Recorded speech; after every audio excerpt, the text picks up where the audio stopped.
Bonjour Salif Traoré. Bonjour. Alors que le monde est en crise économique, que le monde tremble avec des conflits un peu partout, comment on organise un festival aussi important ? Organiser un festival comme le FEMUA aujourd'hui dans le contexte que nous connaissons tous, c'est montrer que la musique, au-delà d'être festive, peut aussi apporter sa contribution pour le développement de nos pays, de nos continents, vraiment permettre à l'Afrique de regarder autrement parce qu'il n'y a pas que la politique. Est-ce que vous avez eu des inquiétudes pour l'organisation de cette édition ? Oui, quand on a un événement d'une telle envergure, on se dit toujours est-ce qu'on pourra joindre les deux bouts ? Les sponsors ne courent pas les rues. Tout le monde s'implique, du président de la République au charbonnier. Vous regardez sur le site, c'est des milliers de jeunes qui défilent à longueur de journée. C'est de la musique qui est distillée un peu partout. Et pour une fois, les Ivoiriens se retrouvent sans distinction d'appartenance politique, d'appartenance régionale, religieuse. Ils viennent fêter. On invite un pays d'honneur qui est la Guinée, qui vient aussi avec sa culture, sa diversité. Et l'un dans l'autre, ça fait du FEMUA aussi un festival d'intégration. C'est aussi une force de ce festival, retisser des liens sous-régionaux avec le voisin guinéen où il y a eu des tensions récentes.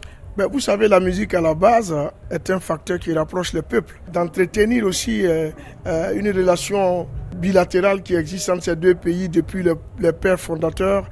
Et puis c'est la culture, c'est la musique qui gagne parce que toutes ces personnes-là vont se retrouver sur la même scène. C'est un partage d'expérience, c'est un partage, c'est des croisements de générations. Vous voyez Angélique Kidjo, c'est pas de la génération de José. L'un dans l'autre, le FEMUA devient une plateforme multidimensionnelle qui permet tout, qui permet la cohésion en tout lieu et en tout instant. Un signe peut-être qui ne trompe pas, une délégation de la CEDEAO est présente pour cette 17e édition.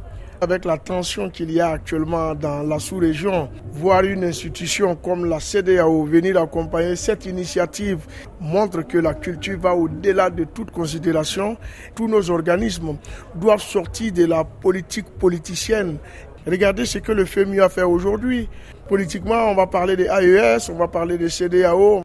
On a l'AES et la CEDEAO sur la même scène.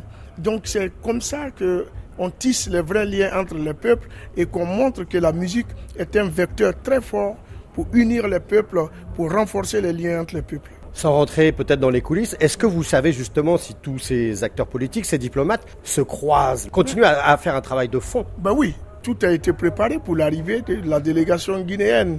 Il y aura des échanges, il y aura peut-être des partages d'expériences parce que chaque pays a sa politique culturelle et ça peut servir à l'autre pays. Le FEMUA va continuer cette initiative d'inviter d'autres pays. On est dans une autre réflexion de voir si au-delà de décentraliser le FEMUA à l'intérieur du pays, si on ne va pas faire des concerts de clôture dans des capitales africaines. Cette année, le thème choisi, c'est l'incivisme et la sécurité routière. C'est plus qu'un fléau. Vous savez, quand j'ai choisi le thème de la sécurité routière, beaucoup m'ont dit « Mais on est dans un contexte électoral, on aurait pu parler d'élections apaisées, on aurait pu parler de réconciliation. » Et je leur ai dit « Écoutez, les élections, c'est chaque 5 ans. Mais les tuer sur les routes, c'est chaque jour. » Donc, à un moment donné, il faut savoir choisir la priorité. C'est l'affaire de tous, que ce soit les musiciens, que ce soit le citoyen lambda. Tout le monde doit s'impliquer pour que nous réduisons considérablement les tués sur notre route parce que beaucoup de tués font moins de développement, plus de dépenses pour nos États. Donc, avoir la chance de voir des artistes comme les Angélique Kidjo, des Caris, des gens qui portent ce message, le lancer devant 30 000 jeunes, ça peut appeler à une prise de conscience. Le civisme se trouve dans nos valeurs aussi. La patience, la persévérance, la courtoisie, le respect peuvent être des valeurs qui vont nous amener à changer de comportement sur les routes. Ma dernière question, la plus dure. Vous n'avez le droit de choisir qu'un seul artiste qui va prester au FEMUA cette année. Si je devais choisir un seul artiste, il n'y a pas de choix. C'est Angélique Kidjo. C'est la mère de tous. Il n'y a aucune personne sur cette scène qui peut dire que quand Angélique Kidjo commençait la musique, il faisait la musique. C'est la mémoire, le garant de la mémoire musicale moderne africaine. C'est notre maman, comme on le dit, avec qui nous pouvons prendre des enseignements. En plus de la bénédiction maternelle, c'est aussi l'expérience musicale qu'elle va nous donner. Si je devais choisir une seule personne, c'est Angélique Kidjo. Merci beaucoup Salif Traoré. Merci beaucoup.